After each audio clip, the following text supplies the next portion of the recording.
origins of Cryptidcore. Cryptidcore is a subculture and visual aesthetic built around cryptids, those mysterious creatures from folklore and urban legends. It originated from cryptozoology, the so-called study of hidden animals.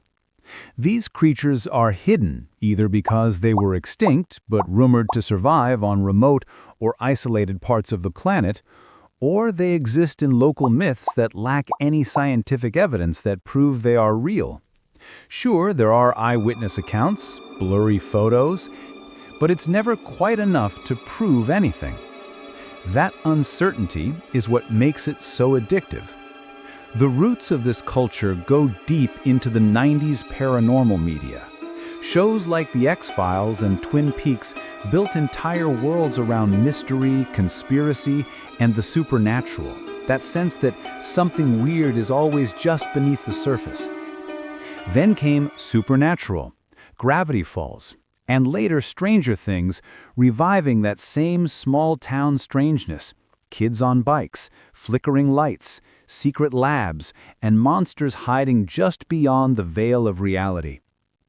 When this aesthetic resurfaced online in the 2010s, it collided with the rise of core subcultures and evolved something distinct: Cryptidcore. It romanticizes the feeling of believing in something unseen. Famous cryptids. Every cryptid has its own mythos. Nessie and Bigfoot. The Loch Ness Monster and Bigfoot are easily the two most famous cryptids in the world. The Loch Ness Monster, or Nessie, is said to be a long-necked, dinosaur-like creature lurking in the dark waters of Scotland's Loch Ness, while Bigfoot, or Sasquatch, is a massive, hairy humanoid wandering the forests of North America. Both became legends thanks to blurry pieces of proof that went viral long before the internet even existed. In 1934, the now famous surgeon's photograph showed a grainy black and white image of what looked like a serpent's head and neck rising from the water. It instantly captured the public's imagination. Then, in 1967, the Patterson-Gimlin film showed a towering ape-like figure striding across a clearing, and it even glances back at the camera, a shot so iconic it basically defined cryptid pop culture. Of course, both turned out to be less than solid evidence. The Loch Ness photo was exposed as a hoax in 1994, just a toy submarine with a fake monster head attached. And Bigfoot's famous footage has been endlessly debated, with experts pointing out it might just be a man in a costume. Instead of fading away, Nessie and Bigfoot became full-blown cultural celebrities. There are museums, themed tours, T-shirts, coffee mugs, even entire festivals dedicated to them. People know the photos and videos might be fake, but that's part of the fun. Could I do this?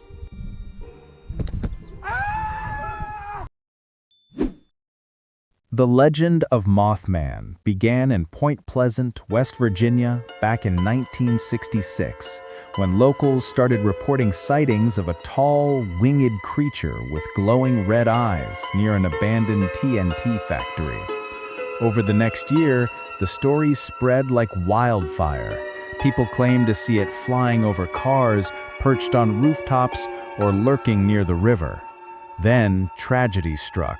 In December 1967, the Silver Bridge collapsed, killing 46 people. Many came to believe Mothman was a harbinger of disaster, appearing as a warning of impending tragedies. People claimed Mothman appeared before the Chernobyl meltdown and even shared eerie photos supposedly showing it flying through the skies of New York on 9/11. The story grew through newspapers, late-night radio shows, and eventually reached cult status with the 1975 book The Mothman Prophecies and its 2002 film adaptation that brought the legend to a whole new generation. Today, Point Pleasant fully embraces its winged resident. There's a Mothman museum, an annual Mothman festival, and a 12-foot metal statue in the town square. Online, Mothman took a whole new life. Fans draw him as a misunderstood creature who wants to help humanity, making him one of the few cryptids to go from terrifying omen to beloved meme. Goatman. Half man, half goat, and entirely unsettling.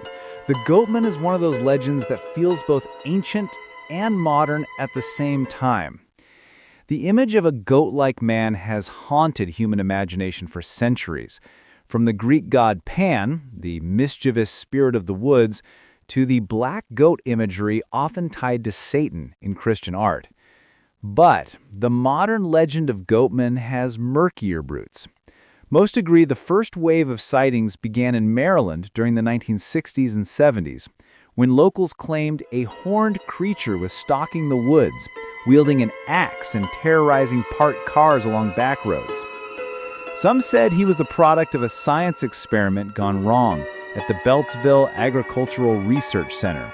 Others said he was just an angry hermit who wore a goat costume to scare people away. These days, Goatman lives on in YouTube horror stories and Reddit threads. A mysterious photo that surfaced in the 2010s reignited people's obsession. They would visit the so-called Goatman Bridge, hoping to catch a glimpse or a ghostly photo. He's the perfect mix of suburban paranoia, teenage folklore, and that familiar thrill of maybe seeing something in the dark that you can't quite explain. The chupacabra, whose name literally means goat-sucker in Spanish, first appeared in Puerto Rico in the mid-1990s when farmers discovered their livestock mysteriously drained of blood, with strange puncture wounds on the chest. Witnesses described a small reptilian creature with spikes down its back and glowing red eyes, something between an alien and a predator. What makes the chupacabra especially fascinating is how its legend spread across cultures. Reports popped up all over the Americas, and the creature began to take on different forms. In Latin America, it's usually described as a scaly monster with an alien-like face. But in northern Mexico and the southern United States, it turned into a hairless dog-like beast prowling desert highways at night. Some biologists later suggested it could actually be coyotes suffering from mange. Despite all the explanations, the myth never went away. The chupacabra has become both a symbol of Latin American folklore and a full-fledged pop culture icon, showing up in horror films, cartoons, and even tourism ads. It's a reminder that something wild and hungry might be waiting out there. The online culture. On the internet, Cryptidcore has become a thriving aesthetic community, especially on Tumblr, TikTok, and Pinterest, where people share mood boards, playlists, and outfit ideas inspired by adventures. Visually, it draws from the quiet unease of small-town diners, eerie forests, late-night campfires, and foggy landscape. The look is enhanced by effects like grainy VHS filters, analog textures, and retro typography. It's the feeling of driving down an empty road at 2 a.m., convinced something's watching from the woods. Cryptidcore represents something deeply human, our need to believe there are still hidden corners left in a world that's been mapped, photographed, and explained.